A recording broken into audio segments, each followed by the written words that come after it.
Adesanya's kick pushes du Plessis' leg out, but he uses it to step back into southpaws to quickly re-establish a safe stance.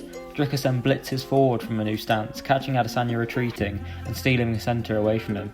The trouble Adesanya had with these blitzes came from what is commonly referred to as tall man defense, defined by a tall fighter simply moving back in a straight line and leaning backwards to get away from their opponent.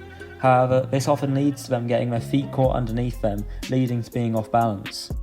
It was instead when Adesanya was able to pivot or move out that he neutralised the blitzes, as getting out of the way sent Dricus' uncontrolled lunges past him. While du Plessis overall is a very technically flawed fighter, his lead leg actually comes with a lot of variety and effectiveness. For example, he chambers his round kicks. This adds a whipping-esque quality to the kicks due to a flicking motion of the shin from the chamber's position. It also makes it more difficult to read where the kick is going, as from the chamber, Dricus is able to take it both to the head and body, something that caught Adesanya out a few times. Adesanya was punishing du Plessis' persistent high guard with body shots, using his jab to ensure Dricus' hands stayed up, before dropping to the body with hooks. Once du Plessis began to adjust to this by lowering his guard, Adesanya would instead come up the middle with an uppercut to intercept his movement.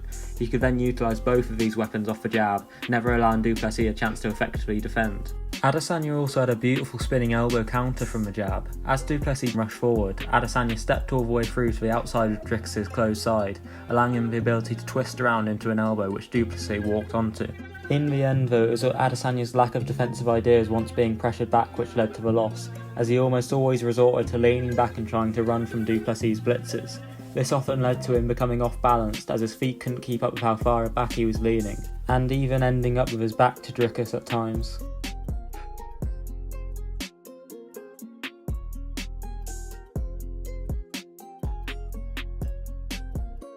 Most notably in the finishing sequence, as Adesanya tries to get away from du Plessis, but once again finds himself running away against the cage, leaving his back wide open for Dricus, who drags him down and gets a single hook in while tying up the neck, before applying the other hook as Adesanya attempted to roll out of the position, and that was all she wrote.